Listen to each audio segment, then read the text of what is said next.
let's. Got it. Yeah. Is this a good volume, by the way, on your end? Yes, I can hear you. Check. Check. Yeah, that's not. Am I too loud? No, you're perfect. Okay, well, beautiful. Well, hey, everybody who's listening. We are two health professionals who thought that our conversation and viewpoint that we connected on just naturally and organically the first time we met would be great to extend to a larger audience, and see how everybody felt in their mind about what we have on perspective on the fitness and health community. So, hey, Kimmy. Hey, Anthony, how you doing? I'm good. I'm good. So we were just naturally kind of flowing into um, why we wanted to do this and why we wanted to connect. And I think from my end, I really honestly, I loved that when we first met, our conversation, we kind of came from two separate sides of the country. So I'm like southeastern United States, and Kimmy is out west in Portland, All the way Oregon. out west. All the way out west. All the way, man. And we saw the Italian last names, and I was like, okay, that's a cool connection. You got to see somebody who's got the same heritage as you. And then, a situation that we were put in a fitness competition where you don't know anybody, you're grasping for some sort of, physiological connection to somebody around you just to make you feel at home. Absolutely.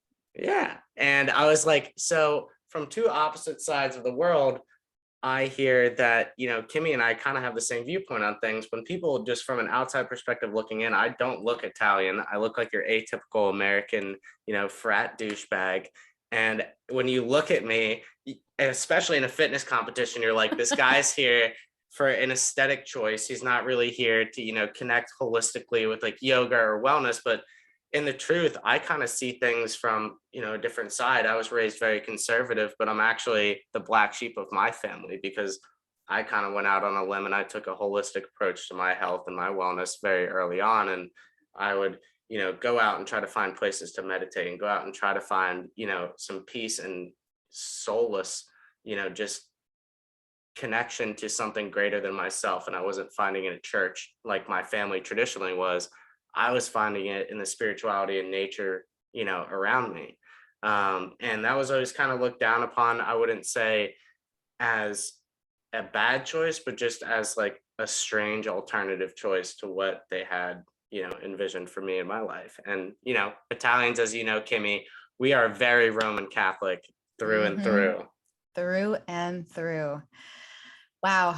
I feel like everything you just said, I can completely relate to, which is nuts because, like you said, meeting the way we did, and it's always nice to connect with somebody who you feel like you have commonalities with, but also when you have like differences too, but are still able to connect regardless, because in a world that's so disconnected as of late, people find it hard to be able to put their differences aside and actually see what's underneath the surface, which is that we're all human, and that if you peel back those layers of, are we allowed to curse? Yeah. Those layers of bullshit, then we're all the same. It's about being human and being vulnerable with somebody and not feeling like, shit's going to hit the fan. Everything's going to be cool. But going back to what you said about being raised and kind of feeling like the black sheep of the family. Samesies. When I was younger, Roman Catholic family, my mom's from Italy. My dad's, New Yorker, also Sicilian. So, and they all live in Florida right now. Yeah. And I was the only one in the family who was like, you know what? I just don't feel connected to this place and to the mentality that's prominent in this area. So I went West Coast, and I think that I kind of like gravitated towards a more holistic healing in college when I kind of did my own healing, which I'd love to hear your story. Like, what kind of prompted you to really dive deep? There's always a story or many. but yeah, then I started surrounding myself with other open-minded people. And I think that's what got me, feeling more of the person who I am today. But yeah, when I go back to Florida, for example, I still kind of feel like the black sheep. I'll say something and I feel like they just kind of look at me like, huh? Yeah, and that's okay. Like, you got to separate yourself. And Exactly. it doesn't have to be, I think people kind of conflate what we would deem as conditional, like religion, where there's either like tenements or there's pillars of faith that you kind of have to follow. So it's like conditional on sacraments for you to go somewhere. I think people kind of conflate that with just general, like, godly, I guess is a good word to put it, behavior, and just like being a good person. And it's not like because your parents kind of, might look at you a different way for the way that you believe, that I didn't get that sense from you. You were like extremely sweet. It's not like because you have like, and yogis in general, I think just kind of get that, just hippy dippy type of like, stigmatism put on it, I guess. Yeah, But I mean, they're all nice people. So what do you have against it? I mean, like, they're not out here to harm anybody. And I think that that's what the problem is. Like you said, in the country and the divide is that conditional type of thought process. It's a conditional that either you're a Republican and you think with a conservative mindset, or if you're a Democrat, it's conditional that you think with a more free flowing mindset and you're accepting. But just like on the right side, there's, a way for it to extend too far into that kind of like neo, Nazi type of white supremacy. And then on the other side, the craziness that it might extend to try to like identify as a coconut one day. Like there's ways for it to go too far on both sides. And I think that if people could find that non-conditional middle ground with each other, that things would, have a chance to actually move forward and develop. absolutely. I think it's interesting that you're bringing this particular thing up, because the other day, I think the exact words out of my mouth were extreme in any category is just like too much. You can be extreme in your religious beliefs, your political background, extreme in the way that you read ingredients, when there's just too many things that when taken out of context, like that obsessive sort of behavior is just not, it's not going to do any good for anyone. It's just going to create divide and feelings of stress, honestly. So yeah, I think that those times that we have felt, and I'm sure listeners at home have felt as well, those times when you are kind of like, I'm going to just repeat it again, the black sheep, it's very fear-based. When you think about it, like people who are so rigid in their ways and in their upbringing, they only know one thing, and that's that, right? Versus somebody who has maybe had an experience that took them deeper but within themselves. So I think if you have either dealt with some sort of a difficult time or traumatic event, even though those things are not relatively good in the long term, they are good because you're learning about yourself and you grow. So I think that is what makes us more open-minded as people and more open to relate to others. And I will own all day long that I am a modern day hippie. I am peace and love, So yeah, I just think it's interesting. It's interesting to see the differences in all types of people. It is. And but at the same time, like you said, as you would self-describe yourself as a modern day hippie, you still have perspective.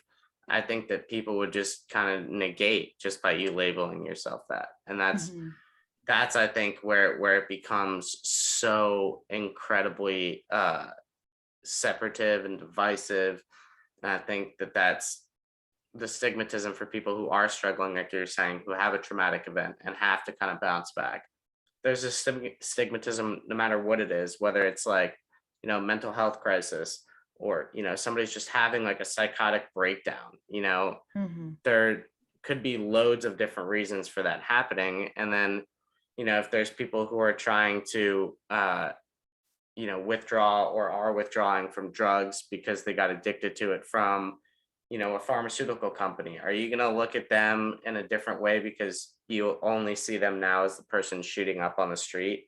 You know, there's a timeline for everything, and I think people will justify what's right in front of their face before they actually extend a hand, like you said, a little bit deeper into themselves, just like they would into that person right in front of them. Like, a person who's ODing on the street, like I said, here in Wilmington, where I live, is more than likely going to be a person who is addicted to narcotics and pain pills. We had 4.6 million pills distributed in my county last year because we have two pharmaceutical distribution plants that are like here producing, and it's crazy. There's a lot of people here there's a huge heroin epidemic. Just we're the worst place outside of Baltimore, Maryland, in the United States. And I think anywhere, if anybody's listening, no matter where you are in the world, there's probably some sort of epidemic where you're at with drugs. And I don't think, in all honesty, it has anything to do with a severe case of personal choice. Obviously, there's choice with everything. But I think that like you're saying, there's a trauma or a trigger for a lot of people that force the hand and force that repetitive behavior and choices. And I think just like a choice from the out, just like anything with an outside perspective, a choice can also be a habitual action of some traumatic event. And I think that that's where the hand kind of can extend deeper for people, is to look at somebody's actions and see, where the pattern of behavior was coming to create that action, rather than just judging it off of what's at face value. Yeah. And even here in Portland, I mean, I'm sure there have been so many stories about all the craziness in Portland. What's really sad is that epidemic you're talking about. I mean, here, I want to say the number one is meth. And it's really sad when you see what's going on our streets. And yeah, I feel as though, coming from somebody who would just see it on like a superficial, like face value, like they might judge that situation or that person as like, ew, gross, like what, versus I feel like, let's say from more of a personal standpoint, when I see somebody who is in need, and this is kind of going back to us being in the health, professional world, when people are in need, whether they're coming to us for, how to get fit, or maybe something is going on in their lives, I always kind of take a step back and I wonder, I kind of put myself in their shoes. Like, how would I be feeling if these were my choices? Or if I said those hurtful things, why would I say those things? And I feel that by being able to put myself a little bit in their shoes, even though I personally wouldn't make those decisions or say those words, it kind of gives you that leverage to be more compassionate, right? Versus judging that person, because it could just be that they were having a really bad day, and you have no idea what's going on in their life. Even as my other job as a flight attendant, it becomes very intense when I have to be around passengers, especially those who are angry or disgruntled or just frustrated overall. I have to kind of take myself back and go like, I don't know this person or what kind of day they had. So that kind of gives me the peace I need in order to facilitate the situation. And in times of stress in general, or, when you're feeling kind of like on edge, right? You know what I mean? Just taking the space to disconnect from that situation rather than react emotionally, to be a little bit more, like I said before, introspective, that space to breathe, and then come back to the situation and react more logically with emotion. Does that make sense? Yeah. So Yeah. process the pathway to get the result that you want with a different set of emotions, rather than what you initially come across just based off of how you feel in that moment. Yeah. And just trying to connect with, those people who are perhaps hurting way more than you are, you know? And yeah, that just kind of gives you that. I guess that's just something that's within our personalities, because we do want to help people and that is in our nature. Um, but yeah, I think that's really helpful being, you know, instructors, teachers, and professionals, is to kind of get, not like kind of get on people's levels and just, yeah, be compassionate and understanding. 100%. So that's a skill, I think, that people can also attain to. It's something that you can work on. Right. But like you said, for both of us, you know, it's kind of what we have to do on a daily basis. And so what is it that you do, Miss Kimmy, outside of being a flight attendant? Where does all of your perspective come from? Okay. Yeah. I'm like talking on this, like everybody knows who we are. Like, No, but it's a good segue. Like we got into yeah, it. I mean, we I just love went into it. it. Okay. So yes, I'm a flight attendant, but that's not my number one passion. It's definitely the job that gets me the travel bug, and I am able to connect with a lot of people. As of lately, it's not as glamorous, but that's all right. Like I said, you have to be a screen, not a sponge. Boom. So you kind of let things go through and you don't absorb. And it's hard being an empathetic person. I feel like sometimes I just want to, like, I can absorb the room if something is off, you know, you just have to like remove yourself. But what I do most of the time is I'm a yoga teacher, and I've taught many platforms. I started in group fitness. I was doing more of the corporate stuff. And then I was teaching spinning for a while, which was super fun. But regardless of what platform I was teaching, the one that stuck with me was yoga. So I teach the more vigorous power flows, typically in the heat, and I actually have one tomorrow and I'm really excited. I like to get sweaty and then, like, you know, reap the benefits of your physical exertion, because you're so in tune with your body that it's a truly meditative practice. And the reason why I do it is because those moments when people come to me and they say, hey, like, you held me in pigeon pose for 3 minutes and I just started crying. It's not because I hate you or I'm angry with you. I got emotional. Thank you. Like, those types of moments where people can feel comfortable and vulnerable enough to come talk to me in private, and we can just sit, you know, I don't know, have tea and talk about what's going on. It's that peeling back the bullshit layers and realizing that we're all the same that I think really pulled me towards yoga.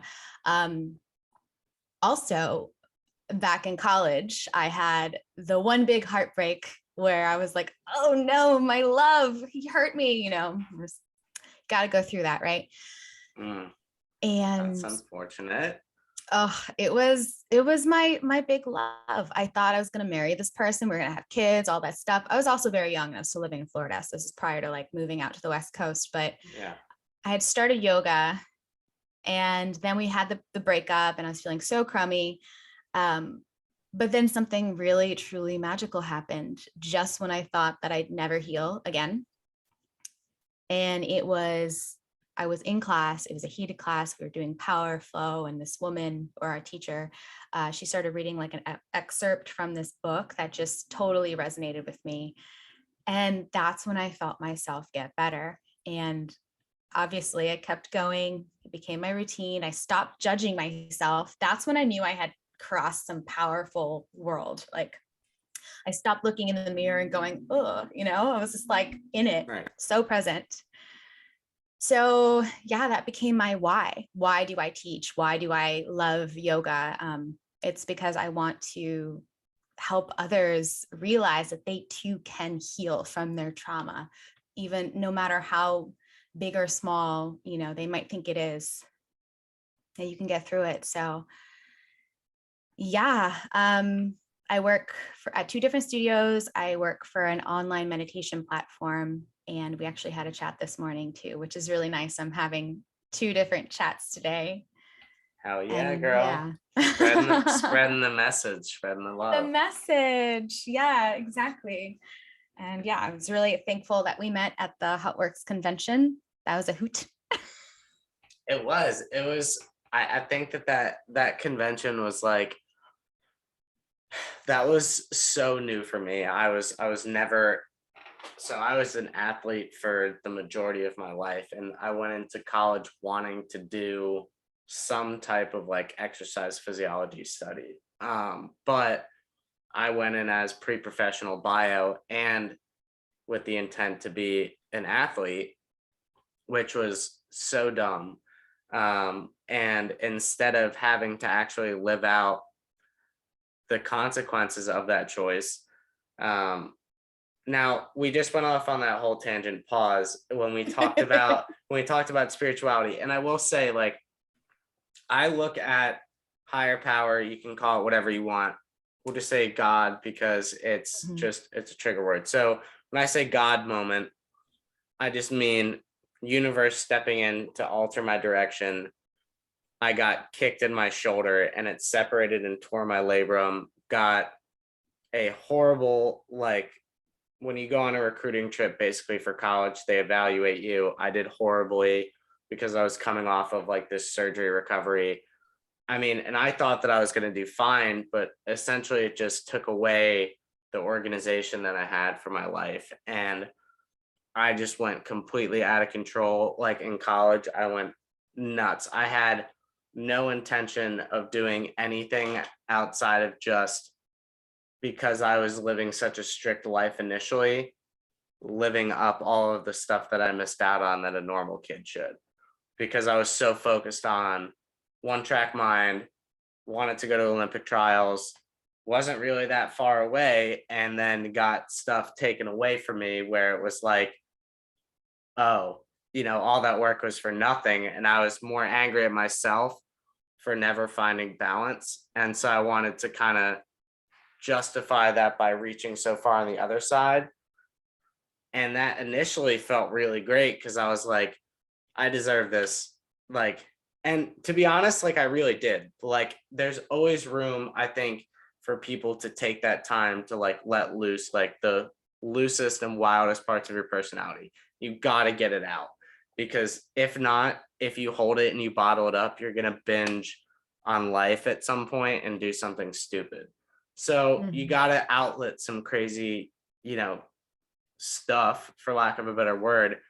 I now live at the beach, so surfing and like, living and doing dangerous, dumb stuff as, I usually do in my free time is kind of how I fulfill that side of myself. But for the time in college, it was drinking, anything that anybody offered me. I was like totally down for it.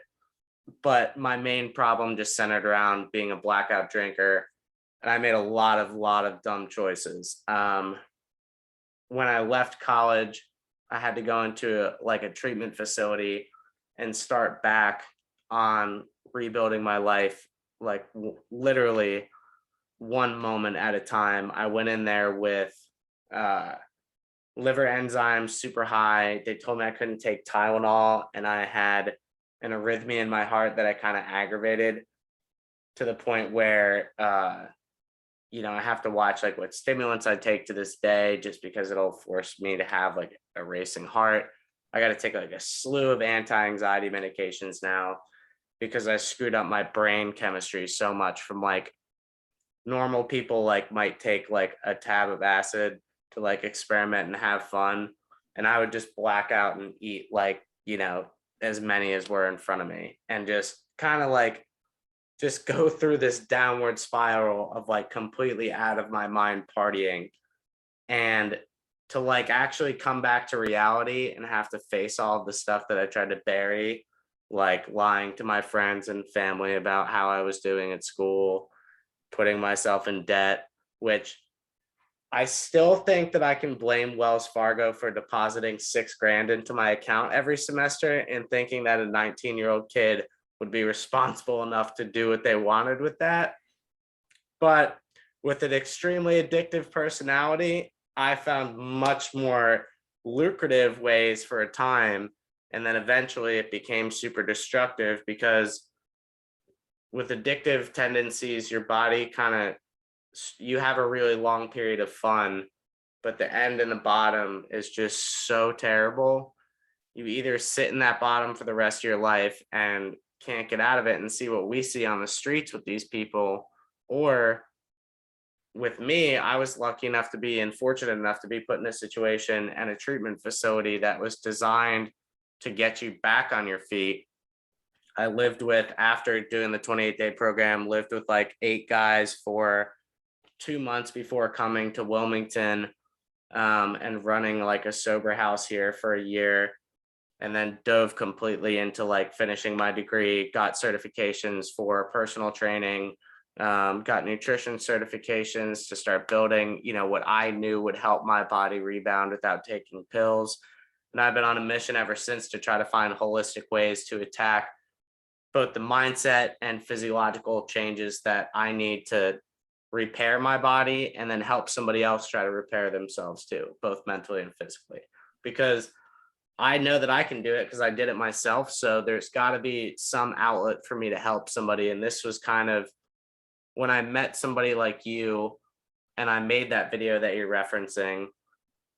I'm really happy that you reached out, because it's not that I don't want to do this by myself, but when you meet somebody that I feel like is myself embodied in a female, or like just somebody super similar to myself for mindset, it's, it would be a disservice to the community of people that will eventually be listening to this to not, share that perspective with you, because there's a pathway that you have to go through, and I'm sure that you have a story for your life as well, as we all do. But you just meet people, and eventually you figure out that they're put in your life for a certain reason. And I'm taking a bet that this is going to be a big reason why you were put in front of me, besides Hot Works convention and us connecting hopefully with business in the future. But I think just good conversation too. That was so beautiful. Thank you for sharing all of that. I felt like I was hanging on to every word. Oh yeah, of course, absolutely. I don't mind sharing my story. You gotta break the stigmatism. Mental health, especially in guys. You gotta share it. You have to. Absolutely. And it's really nice to hear you be so open about it and sharing with all of us. And I also agree. I really do think that you were also put in my life for a reason. And I'm really excited that you want to do this together. I think this will be a really awesome thing. And I think the more that we collaborate on like topics, the more that we'll peel back those layers I'm talking about. Oh yeah, Yeah, absolutely. 100%. That's what we're here. 100%. We're just Same peeling back page. the layers. Yeah. I mean, you gotta peel back. I think mental health stigmatism for guys is definitely a big one that needed to be broken down. But then also, we're just, I think, in a society right now where you become so divided and you over preach acceptance. I think the consequence of that is people who have opinions feel like opinions are what's being shunned, and that's not what the true message of inclusiveness and this societal shift that we're having, kind of like jumbling around. The world goes in the same flows. If you look at history, we're kind of in a period like the 60s and 70s where we're going into kind of like a free form type of society to rebound from such a strict area. And there's a rubber band effect that happens in politics all the time, but it's really just a shift in public and communal perspective. And I think when you preach acceptance so much, what eventually happens is people start to shelter their opinions and they bottle up their emotions, and then they start to freak out on each other because you take away the humor that comes from either stigmatisms or people being just, I don't know how else to say it, but dicks. Like, you can look at somebody and you can be like, dude, what you said, you're a prick for saying what you say. Like, that's okay to like to say that to somebody. Like, you can't just be like, cancel your life, shut everything out. You can't have a job. You can't provide for a family. You just need to go away because you said something 10 years ago that doesn't make sense now. Oh yeah, that is a whole topic we could totally talk about too. But I mean, like, come on, like, why I just don't understand. Like, people like shove that, that whole just bubble of like, be this or else down our throats. And I think that it does create this divide. You're driving, when you put something in the middle, you split it right and left. There's no other way that it happens. You're Yeah. gonna go down the middle. Well, I think it once again is very fear-based because there are people, those people who are trying to tell you how to live your life are usually the ones that are the most unhappy. Have you ever noticed that? Yeah, 100%. Yeah, it's like, I'm unhappy, but I'm going to judge you. Doesn't work like that, hun. Right. So, yeah, I just think that once again, if people could just take a step back and focus on what truly is the massive issue here in this world, and that's just, it's just complete segregation in every definition of the word, um, if we could just be accepting and cool with that, everybody's different and just kind of focus on the idea of love, you know, I feel like that would really change the world. It's hard because you have people who are just like adamant about, this is right, you're wrong, that's it. And yeah, it makes people not feel safe to talk about really, you know, tough topics like mental health or, anything really. It, like you said, it bottles things up. It makes you feel sheltered. You don't want to talk about it, or you have to put on a sort of poker face in front of certain people when it's just so much more liberating to be yourself. Like, have you ever had a friend who you felt like you had to kind of change the way you were so you didn't piss them off? Yep. I Absolutely. literally just dealt with this the other day. I was like, I sat down and I was like, I'm not going to change the way I am for this person. Like, even though this person I could tell was dealing with some stuff, just like everybody is. Um, I'm still going to be the same Kimmy that I am around this person and that person, anybody in my tribe. So I think that, as humans, it just takes a certain, like you said, you have to remove yourself from the situation and not surround yourself with people who are, I guess, negative and who require so much from you that you can't like fill your tank, the givers and the takers. I feel like we're givers. And if we're constantly surrounding ourselves with takers, like who's going to fill we can't even fill our own tank. It's just exhausting. Um, so yeah, I think that if we could offer more support to our fellow humans, I don't know, more groups, more community, more love.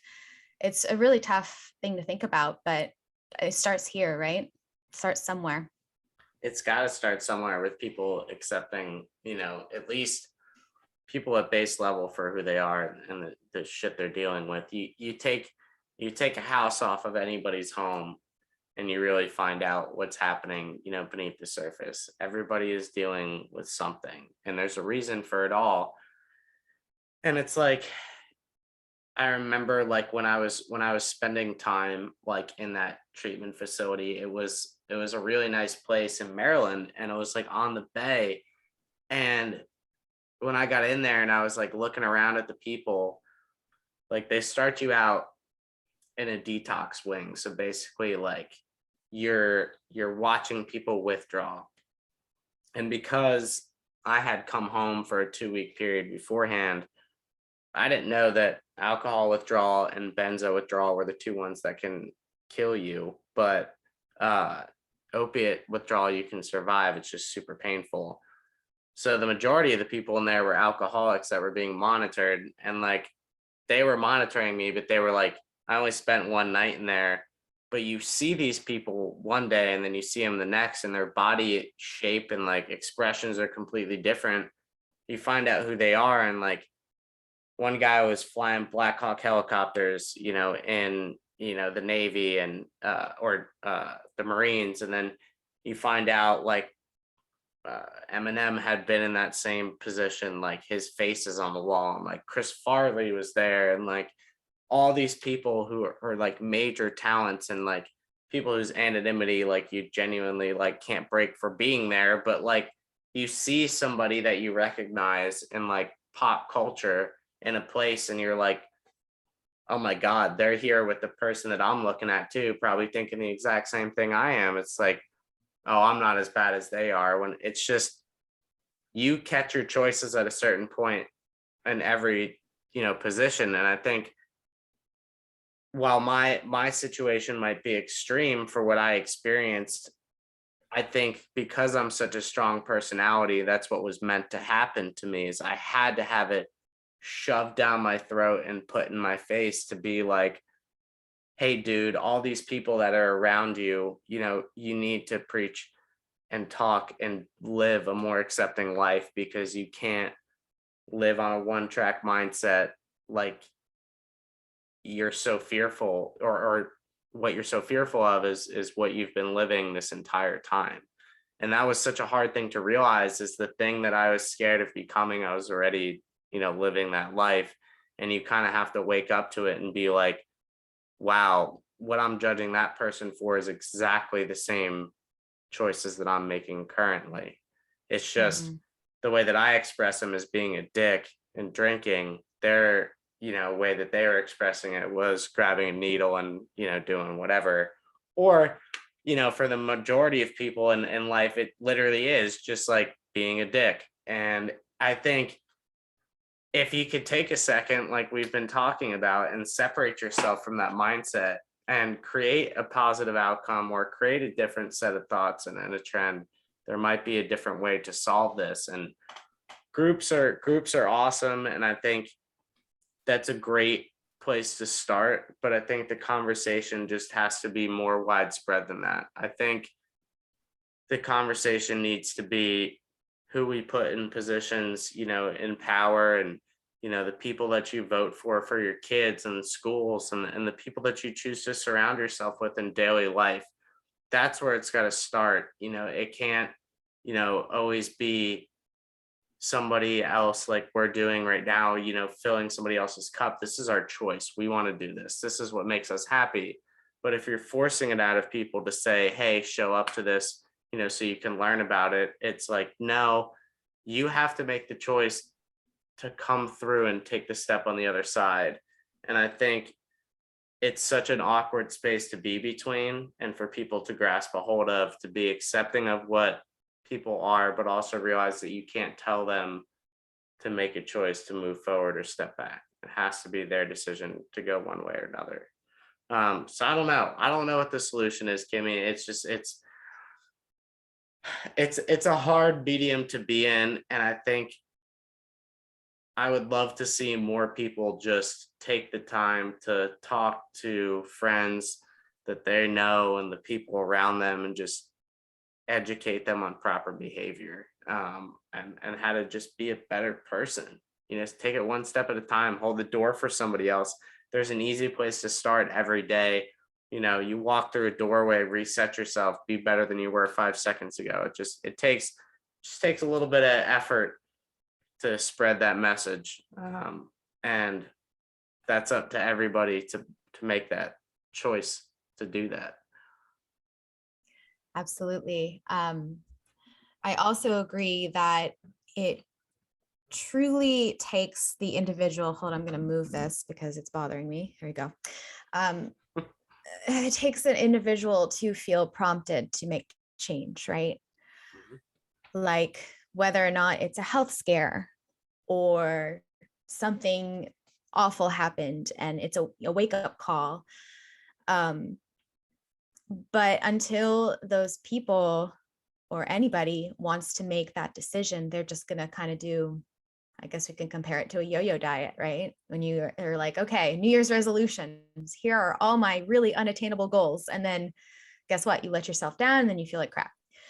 But for true change to take place, I think it really, like I said earlier, it begins with just messages like this, like two friends talking about what we could possibly do to make a positive difference in our world, in our lives, spread it to others, fill your cup so that way you can continue helping others realize that they too can fill their cups. So that's kind of now going back to the idea of yoga, and how many times when I'm teaching class, I kind of come back to the idea of like, take your practice, all that good juiciness that you're building on your mat, take that out into the world. A person can't help other people, or I guess like be happy for other people, unless they're happy with themselves, right? So I feel like there are a lot of unhappy people in the world who are jaded, and maybe are coming from different types of hardships, and it's harder for them to see the light at the end of the tunnel. So I think that by starting here and spreading the message of, write down 3 things you're thankful for every night before you go to bed, or upon waking, say thank you, good morning, like do a flow, whatever it is, do something small to kind of bring up your endorphins, so that way you want to go out and spread the good message, to other people. Because then the creative juices are flowing. And then what happens when creative juices are flowing? We do things like podcasts. You start community groups, you collaborate with other people who hold similar visions as you. And I think, if we could just continue on that track, we can at least get as many people as we can to jump on board. We're never all going to be unified, unfortunately, but if we continue on with just good words and good actions, I think that eventually it'll just be a little bit more well-known and a little bit more accepted that we can be vulnerable and talk about these things and seek help and actually get the help that we need. Hopefully it makes sense. No, that does make sense. I think that's something that I can definitely identify as being a struggle, on a daily basis for myself. It's something that I have to practice, because it's not that I love, like, currently love my job. It's like one of the times like that I actually like, doing what I do and waking up and getting to do fitness and, manage and run, a facility. But it's repetitive action, and you're working with the public. So, I mean, genuinely, like, you're gonna encounter people that you don't necessarily want to be around. And so when you do the same thing, you start to get into like emotion of like, am I going to encounter this today? But what I've found is I actually have to just recognize that you can't control the outcome of what's going to happen. You can only control your mindset going into it. So I have to actually prep myself, like you're talking about, every day, wake up, be thankful for what I'm doing, and kind of shock myself into being like, all right, get the good juices flowing, because, there's a purpose for why I'm waking up today. It's not just to go out and be annoyed and snap and, be the short-tempered Italian that I could be. It's actually, to help and do something about, the mission of wellness that I have in front of me, to spread the message of how it works and what I do on a regular basis. But truly my passion is just, I used to personal train, and it just happens that I'm in fitness franchising, but I love that being able to show people that they can move their bodies and challenge themselves is a tiny win.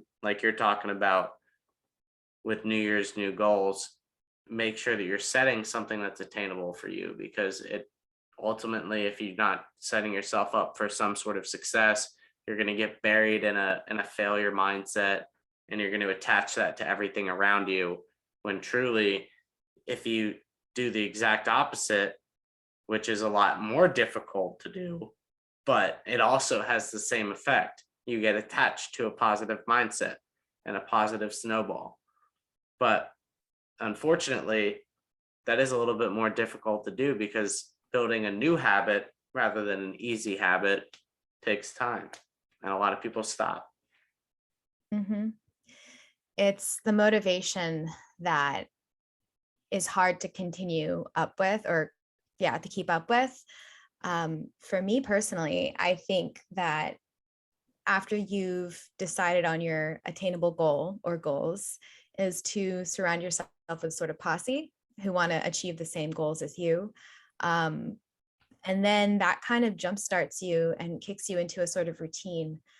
And I'm a Gemini. I do not have a routine per se, but I noticed that as a person, I do need some sort of a structure in order for me to feel productive in my own way and get things done, but also like make time for myself and enough time for self-care. So yeah, I think that it's the establishing routine part and staying motivated, which is like super difficult when it comes to, trying to be more positive or having certain goals. I don't know. Do you feel like your community at Hotworks is pretty like uplifting, or do you feel like you have a select few friends around you who share similar goals? I've always been one to try to separate work and play, because what I ultimately have found through my experience is that no good deed goes unpunished. And not to say that that's not why I don't want to be friends with people, because I do have great relationships with the folks that I work with. My bosses are awesome. That's not who I'm speaking to. It's more along the lines of like when you're in a leadership role, there can definitely be like that, just general work animosity that you don't want to create tension with.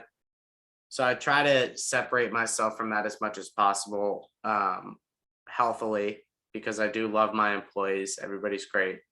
Um, the community at Hotworks is amazing because it's not a gym environment. Like personal training and where I, exercise and lift weights outside of Hotworks is more along the lines of like, your gym community. But even that, because it's based around martial arts, is a pretty like well knit community. It's very homey, and I kind of gravitate towards that. You typically find in gym environments, especially around like the first, things get really contentious between like the people who are there and then the newbies, and they clash because they don't know what they're doing and nobody's really there to show you what to do. We only have a finite amount of time to exercise our bodies, like you said.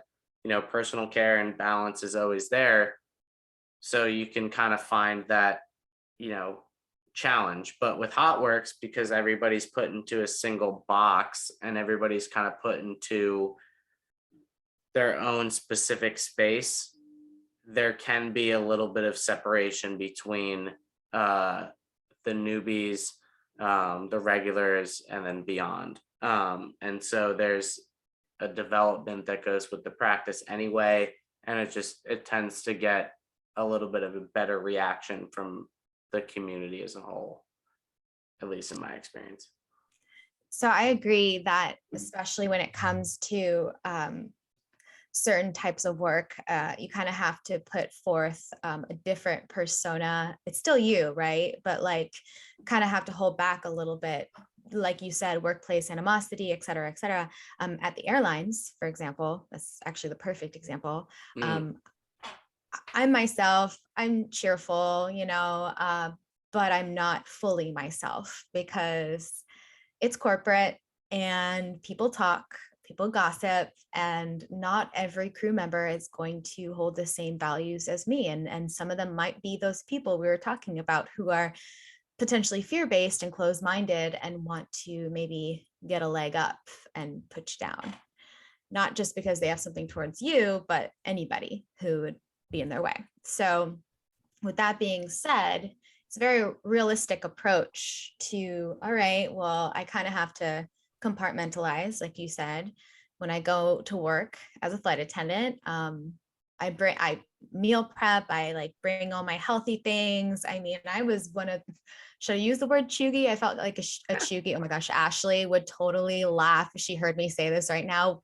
I went to go visit her in Tulsa, side note, and we were just learning about like how to use the words chuggy, slaps. We were saying it's slapping, and then there was a 19-year-old and he was like, that's not how you say it. We were like, we are old.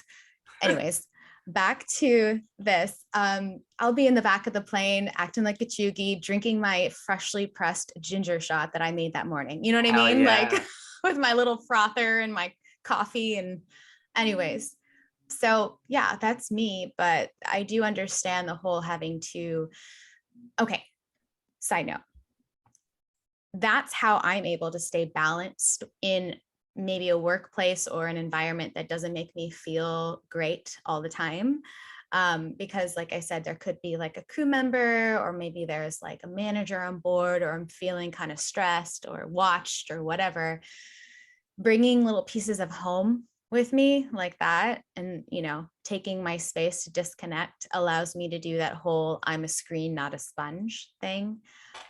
So that way I can continue feeling like I am holding true to my goals, or being able to kind of stay neutral, so that way I can, if there is a situation, I can be there totally more focused and even tempered, because yeah, I understand the Italian thing. Uh-huh. When I'm not feeling balanced, like that'll come out. And that's when I know I have to go I have to ask myself these questions. How much sleep did I get? Did I drink enough water? Have I eaten? You have to. I mean, it's the truth. Those are the things that set us off. Yeah, seriously. So, but I feel like it takes a certain type of person who has gone more introspective and done some of, because it's a constant growth life, right? But who is at least doing the work every day, for them to be like, okay, what do I need right now? All right, I'm not going to take my anger out on this person. All right, I'm going to take a step back, you know. Yeah. So, but outside of the airlines and doing other things, I feel that I am able to be myself, and there are things that I do by myself, but also with other people. And I feel like that community kind of helps me stay within my goals. And obviously not being too hard on ourselves either, right? If you wake up one day and you're like, I ate like shit today, awesome, and not feeling super shitty about it. And it's okay, because you're a human and you'll be better later. So it's funny. This morning, our talk was about not restricting ourselves and living life in more abundance. And I think there's so much truth in that. So There is. I think people need to realize that there's not going to be perfection in anything. And unfortunately, the problem is that what people set their goals for is what's face value, and that is perfection, unfortunately. Like, because I've been in that world, for a period of time, like athletically, if you want to do well during championship season, you have to be perfect, and you have a dietitian and a physical therapist, and you do recovery, and you do your workouts at a specific time. You got to eat before this amount of time. You got to have calories before this amount of time. And it's so programmed. But what I tell people is use that as an example for yourself, to say that there is a formula for you to get better at your life. It's just your formula doesn't have to be the formula that this guy's using. It can be your formula, but there's a balance that goes with that. You can't plug in crap, mindfulness or nutritionally, constantly. Like you said, you're going to slip. It's going to happen. We're human. You might just pig out one night and enjoy yourself with people. But like you also said, if you noticed in there, is the balance of what you're speaking to is that you meal prep for your days the majority of the time. So you have a habit in place. It's just when a natural slip up happens, it's a slip up, not a slip into. You're not slipping into a habit, you're slipping out of a current habit. And that's okay, but you can't make it another giant downward trend for you. And I think that just like there's a problem with quote unquote diet culture about what people say with what a perfect body should look like. Diet also just means what you eat on a regular basis too. And that's okay. That word doesn't have to be scary. Don't attach fear to it. It's okay to think about the word diet. It's just talking about a specific way to intake. And that formula doesn't have to be your formula. Your formula doesn't have to be the Stacy doesn't eat anything diet. And if your name's Stacy out there, I'm sorry. But if you're not, I just knew a Stacy that had, a very, very strict fitness diet and it worked for her, but you can't attach your formula to what, a perfect Patty is, you gotta or a perfect Patrick, you gotta find a balance that works for you. And that comes with educating yourself nutritionally. And that's what I've spent a lot of time in my personal life doing. So I know that if I do fall out of it, my next day is going to be, a little bit of extra kale, a little bit of extra spinach to cleanse the blood, putting a little bit of extra stuff in my body to reduce inflammation, some extra water. I'm balancing out my equation, which I think is also an important avenue to make sure that you're following, because it's never going to be perfect, but there is a balance to it. Mhm. There's a way to come back. So I think that the idea of balance is super fascinating because everybody is so different. The idea of bio individuality comes into play. Like my perfect concoction would be maybe your poison or vice versa. Something that works for me might not work for you, or, whatever. And that, once again, really the way you can decide what your balance is by looking inward, by doing the work, and being a little bit more in tune with your body and seeing what is just like your absolute no, what's your absolute yes. I should probably add, this is way late in the conversation, I should probably add that I'm also an integrative nutrition health coach, somewhere in there. I don't know. It's like, it's in there. The way that I talk, I'm like, oh yeah, I should probably talk about this. It's okay. I We trust your opinion. You seem Thank you. trustworthy. I mean, I try. I liked what you said about, okay, maybe I didn't eat so well this one day, and then the next day I just ate more good stuff. In school, we were always talking about this idea of crowding out. And for anybody out there who went to IIN, they know what I'm talking about. It's essentially just the idea that you don't have to restrict yourself and say, I am never allowed to have this one thing that I love, rather than doing that, you still allow yourself to do it, but you just have more of the good stuff. So that way it becomes more of like a subconscious thing. So you're crowding out the bad with all like the leafy greens, the antioxidants, the different polyphenols and different colors in your plate, like the complex carbs, right? This is all nutrition back now. Here we go. Hell yeah, let's get into it, baby.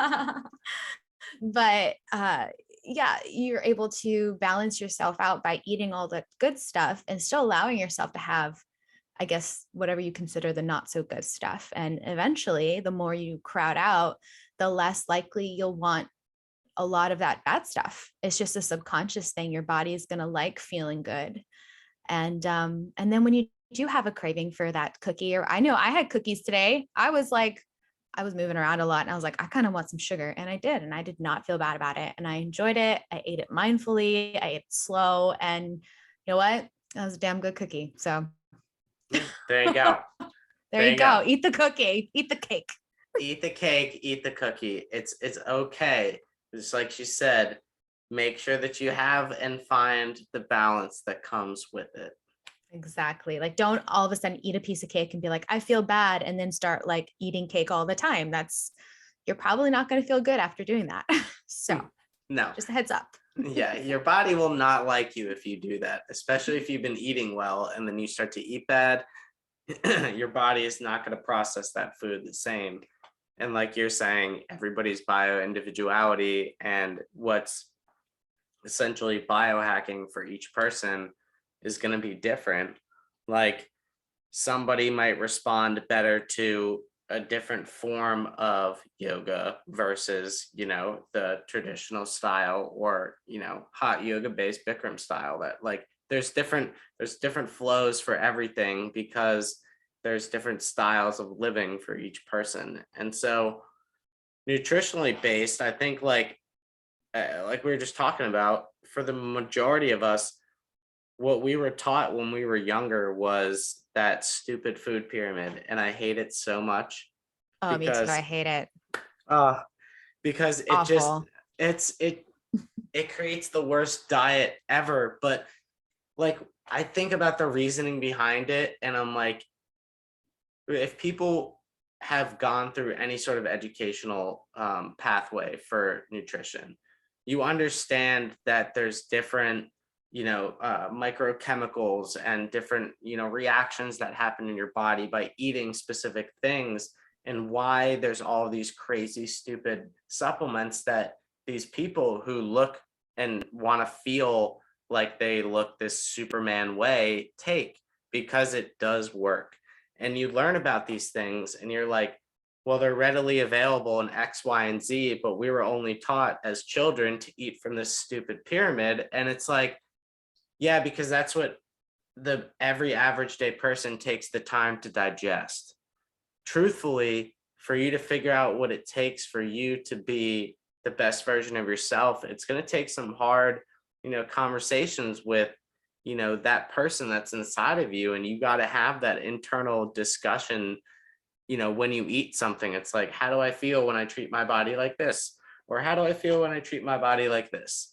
And it's going Mhm. to be pretty obvious to you when things start working, but it's never going to be a perfect science until you try different things. So if you feel like crap because all you do is fall back into the, you know, cake, cookies, pizza, burgers, American diet that we've all been shoved, through our entire lives, and you eat from this pyramid of like, I need grains and oils and fats and fruits and veggies, it's like, no, you need what your body specifically needs. And it's going to take you some time to figure that out. But if you want to change who you are, the formula is still always the same. And I think that when we get into the time of year right now in January, everybody looks at a caloric deficit like it's like the death march. Like, you don't 2,000 calories, 2,500 calories of a healthy diet is a lot of food. I bet you the majority of people, if I put out what I eat for a 3,000 or 2,500 calorie diet, you would not be able to stomach it or eat it. And the problem is that the serving sizes for what we've been fed our entire lives have slowly been reduced, but the fat content is still remaining the same. And we decide that those foods don't make us feel full or satisfied, we're going to continue eating them. Like you're saying, you fall into that pattern. And then we're just down the snowball effect of losing track of our goals, when in actuality, a healthy, well-balanced diet of nutrition-based science to what's good for you and your body is going to be a lot of food for you to intake on a daily basis, but it's still going to be in a caloric deficit. So you're still going to lose weight if you want to lose weight. And if you want to put on weight, you got to eat. I'm a hard gainer. So these stupid chicken legs that I have, if I need to grow these things, I need to make sure that I'm eating more than I burn off. And that's hard for me. That's the hardest part for me dieting, honestly. I have friends who, male friends, I guess I should start with that, who are very lean and they're always like, oh, I want to build muscle, but then they eat like a bird. And I'm like, well, here's the thing. I don't really know too much about how much you should be eating. However, I think you need to do a little research and really see what makes your body feel good, because eating a salad, No. no, you gotta pump it up. And for somebody like me, I eat primarily plant-based, so it takes me some different tries to figure out like different sources of protein and different sources of iron that I need in order to feel my best. But it took a lot of me trying different things and doing my own research. And I think a lot of people aren't really willing to do that. They're kind of like, they want it quick and easy. And it's like, well, no, not really. but me personally, just because everybody's goals are different, right? But me personally, I don't believe in counting calories as long as you're eating good foods. If you're eating like, if you're eating like bad things, then yeah, 2000 calories, you're going to be, first off, you're clogging your arteries. Secondly, you're going to be, you're not feeling great. And thrice, you're definitely not going to be looking too good after a while either. Let's be real. Or you're one of those people who have like a crazy fast metabolism and you can eat McDonald's for breakfast and still be super lean, but then 10, 20 years from now, you'll have heart disease. Like it's crazy how the body works, but yeah, like so 2000 calories at McDonald's versus 2000 calories, mostly whole foods, plant-based, or, lean proteins, organic, stuff like that. I think it's very different and nourishes our bodies in different ways. Yeah. So take it for what it's worth. I mean, truly. I mean, that's it. I've just been so ingrained. It was the way that I was, processed, and the way that I was introduced into fitness was, you got this scientific, and it's clear by the way that I'm speaking through it, is like I've always been that regimented style of like, you put this in to get that out. And because my body's so responsive, and, for a time it wasn't, recovering was not like that. But when I was a swimmer, I'm kind of back to where I was then, 5 years down the road. But early on, when I was a swimmer, man, I could eat whatever I wanted, and my body was not changing. And it was when I stopped swimming and like my metabolism slowed down, I put on like 45 pounds. I was, like you said, I started not looking too good. And I was like, man, it's disheartening, because you keep looking in the mirror and you want to change the person you are, but you're scared to stop doing what you're doing because it's so comfortable and it feels so good to just not care. And I think like there's such a balance that comes with, that intuitive eating of what feels good for you. And then like we're going through a giant pandemic right now of comorbidity factor 1 being our giant overweight population in the United States, but yet that's never talked about on television at all. Mm-hmm. It's like you're going to talk about segregating us by the choices we make on what we choose or not choose to put in our bodies, but then you refuse to look at the science and the data that backs one side of that fence. And it's just it's so aggravating as somebody who's been involved in the fitness and health community for so long, to see such a solvable solution to stop as many deaths in a pandemic like this that exposes all of the ill teachings that we've had before of being raised again by this pyramid. Is we were just exposed as a country of not having a healthy population. But you're never going to hear that on a news outlet. You're never going to hear that called out to you in your daily life. You got to put those pieces together for yourself. Why did we have the most deaths out of a populated nation? Well, because 70% of us are overweight. I mean, come on, like let's put 2 and 2 together. It doesn't take a genius to do it. It's just there's never been a proposed solution that works. And I think it's because, again, just like we opened up with religion, and we're kind of rounding things out here with health, is you can't put a regimented system in place. It's got to be what this beautiful Italian woman over here is talking about, which is intuitively finding out what is the best solution for you. But you got to put the time in to do it. Amen. And thank you. I mean, hey, you're the one spreading the correct message here. I mean, it's the truth. Love it. It's the truth. It's the truth.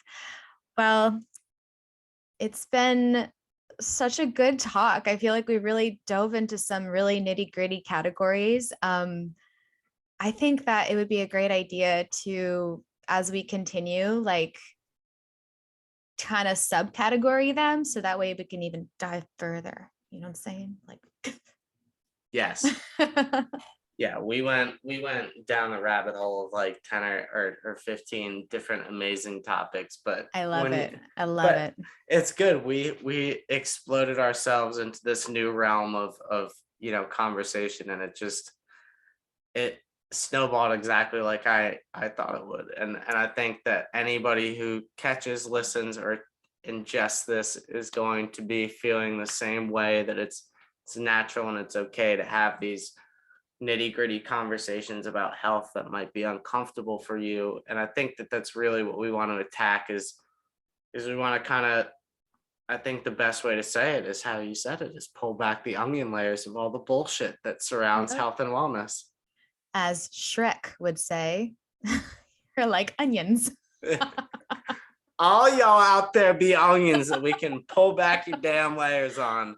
I know, that would Who be you are. great. Let's do it. I'm so ready. Yeah. This is primarily going to be continuing to air on this YouTube channel until we find an avenue and a way to publish it in a digestible listening format. So while that is being researched, please enjoy staring at our wonderful faces as well, because we're always here to chit chat and show the real us. We're not out here sitting behind a computer screen playing video games. We are trying to get in contact and touch this fitness world. Absolutely. Trying to spread the good message so that way you all feel inspired to do the same thing. All right, Kimmy. Until the next time. See you next week. Okay. Ciao, ciao. Thank you. Bye. Bye.